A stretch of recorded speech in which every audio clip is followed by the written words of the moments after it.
Shalom sobat-sobat yang dikasihi Tuhan, ada kabar sukacita yang hendak saya sampaikan kepada Anda semuanya. Sobat-sobat yang dikasihi Tuhan, hari ini gereja secara universal merayakan peringatan wajib Santo Andres Kim Taegon dan Paulus Chong Hasan. Mereka berjuang untuk menaburkan iman akan Kristus di tanah Korea, di negara Korea yang sebelumnya sudah dibawa oleh para katekis awam, tetapi mereka bersama dengan kawan-kawan mereka harus menjadi martir, tetapi perjuangan usaha mereka tidak sia-sia. Apa mereka taburkan yang bercucuran dengan air mata, dengan darah, juga akhirnya menghasilkan banyak orang yang percaya pada Kristus. Sobat-sobat yang dikasihi Tuhan, saya teringat dengan cerita Pastor Vandit SJ yang juga ketika datang ke tanah Jawa. Waktu itu orang-orang asli, orang-orang Jawa belum banyak yang menjadi pengikut Kristus. Tetapi Vandit menggunakan caranya, dia masuk ke dalam budaya orang Jawa. Dia juga mempelajari bahasa Jawa, dia mempelajari budaya kesenian Jawa, dan dengan caranya dia juga melalui itu semua dia mewartakan Kristus dengan sikap, perkataan, dan perbuatannya. Dan apa yang terjadi luar biasa. Banyak terjadi orang mengikuti Kristus dari pembaptisan massal yang dilakukan di Sendang Sono.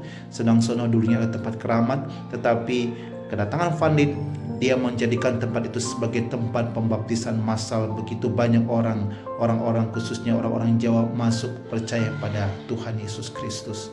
Sobat-sobat yang dikasihi Tuhan, dalam Injil hari ini sebelum Yesus naik ke surga, dia memberikan perintah agung kepada para muridnya, jadikanlah semua bangsa muridku dan baptislah mereka dalam nama Bapa, Putra, dan Roh Kudus, dan Tuhan berjanji akan menyertai para muridnya. Sobat-sobat yang dikasihi Tuhan, perintah agung itu juga diberikan kepada kita semua, yaitu jadikanlah semua bangsa muridku dan baptislah mereka dalam nama Bapa, Putra, dan Roh Kudus. Tetapi pertanyaannya, bagaimana caranya orang bisa suka masuk mengikuti Kristus kalau sikap, perkataan, dan perbuatan kita tidaklah sesuai dengan apa yang Tuhan Yesus ajarkan? Saya masih ingat kalau kita membaca sejarah gereja jemaat perdana, bagaimana dulunya para murid, para rasul Yesus itu luar biasa memberikan teladan dan sikap, perkataan, dan perbuatan. Banyak orang terkesan sehingga mereka menjual seluruh harta mereka dan membawa harta itu di bawah kaki para rasul, dan para rasul membagikannya kepada mereka yang susah. Tapi yang anehnya adalah mereka selalu hidup kecukupan dan tidak kekurangan. Karena apa? Saling berbagi satu sama lain. Dari contoh teladan inilah begitu banyak orang yang tertarik dan masuk ke dalam pengikut Kristus sebagai pengikut jalan Tuhan pada saat itu. Dan bahkan darah martir juga menguatkan fondasi pengikut jalan Tuhan yang kelak berubah nama menjadi Kristen pada saat di Antioquia.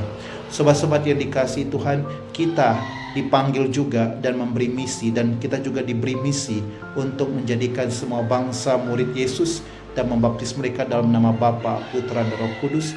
Tetapi bagaimana caranya mereka bisa tertarik dengan kehidupan kita, tertarik untuk masuk menjadi pengikut kita, pengikut Kristus, kalau sikap, perkataan, dan perbuatan kita tidak selaras apa yang Tuhan ajarkan. Oleh karena itu, mari kita sebagai orang Katolik, kita tunjukkan bahwa kita sungguh murid Yesus yang diajarkan tentang cinta kasih. Kita terapkan kepada banyak orang dan sikap, perkataan, dan perbuatan kita sehari-hari. Oleh karena itu akan semakin banyak orang tertarik untuk masuk, mengikuti, dan bersatu dengan gereja Katolik yang kudus. Mari kita menjadi Injil yang hidup, bukanlah menjadi orang yang menghafal Injil tetapi tidak pernah melakukannya. Mari kita menjadi Injil yang hidup. Dengan Injil yang hidup itulah kita lakukan dalam kehidupan sehari-hari kita. Shalom, Tuhan memberkati Anda semuanya.